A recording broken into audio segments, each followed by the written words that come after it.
Having lived a minimalist lifestyle for years now, I sometimes still get the urge to buy the next exciting thing.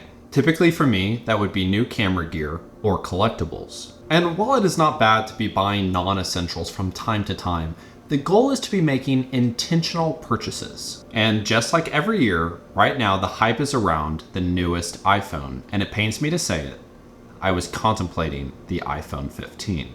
Incorporating my practices into removing impulse purchases, I ultimately decided that it was not a good purchase for me. So I wanted to break down my 5 simple and practical ways that help me stop the urge to buy stuff. Intention.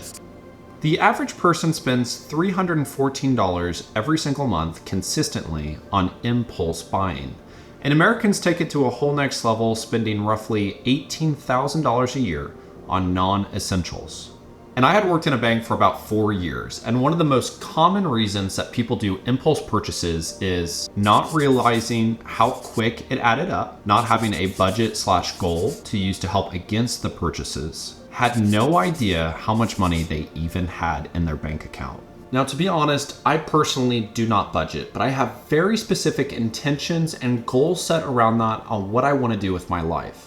This allows me to be able to see whenever I want to make a purchase if it aligns with that goal or if it doesn't. Take a moment and decide what goals you have. And if you need to budget, go ahead and grab the last 2 bank statements and look through and see what were some of those discretionary purchases that you can begin going without. Wait. Oftentimes we like the idea of the purchase more than we actually like the item itself. What I like to do anytime I'm thinking about making a large purchase is giving myself some time.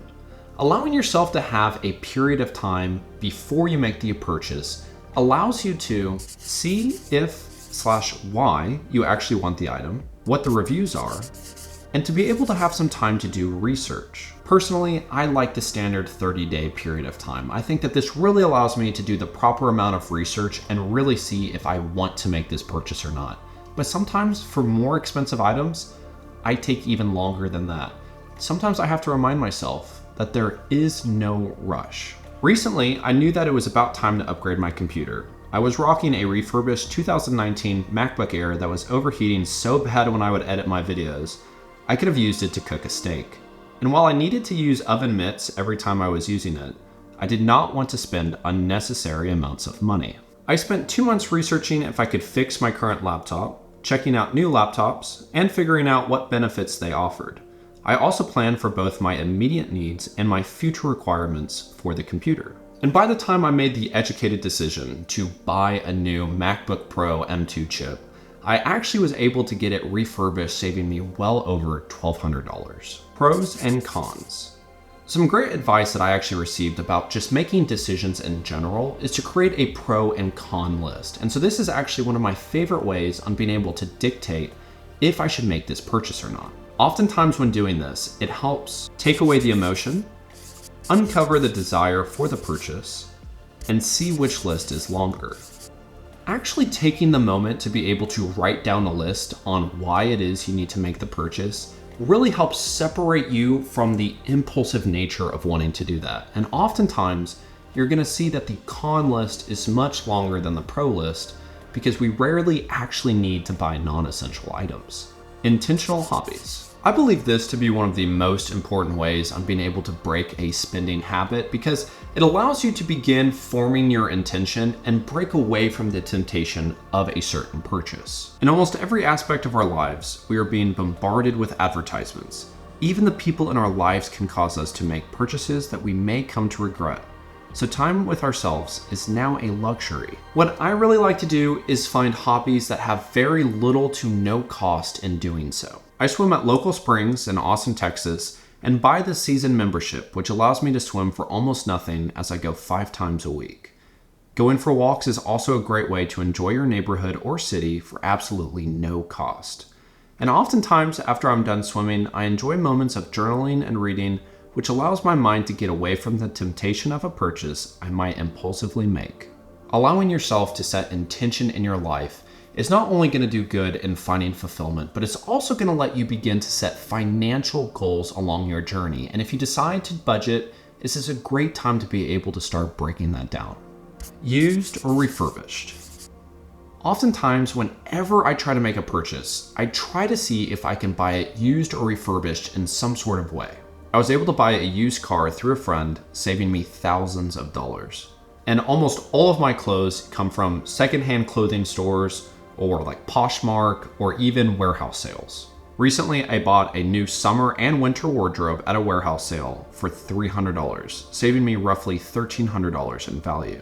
I bought my couch used as I personally wanted something that was already broken in. Is that kind of weird? I personally only buy refurbished tech as I had never run into an issue with it before, and it allows me to get the newest tech for a considerable discount.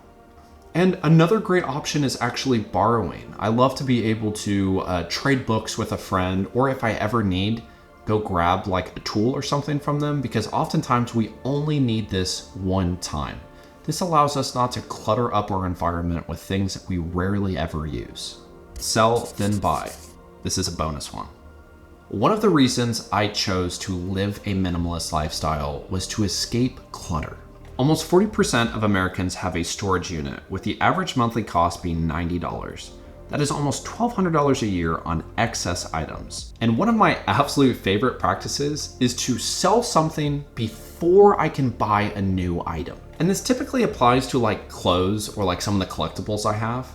I always try to make sure that I either sell something that I don't wear anymore or I can't fit in. That way I never get excess clothes, because I really do not want to have more than I need. I would say very rarely do I ever buy clothes that isn't from the sale of another piece of clothing or like some gift cards. Another great item to be able to do this for is a book. For most people, it's something that you will only ever use once and then it just collects dust for years.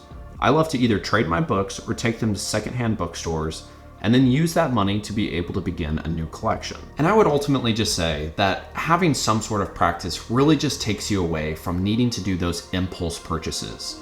We live in a society where consumerism is at its all-time high, and honestly, things just feel like they're being pushed so hard on us. So just to be able to have intention in your life and what it is that you want to do can drastically help put the power back into your hands. Now, I think with all things, it's all about balance. So I don't want to show that I don't ever buy anything. So I went ahead and actually made a video about being a minimalist and the 5 things that I do spend money on and I don't hold back on. So make sure you check that out. And if you found value in this video, consider subscribing to my channel. About 90% of my audience is actually not subscribed to my channel. So it would really help me out greatly if you could hit that subscribe button. Thank you so much.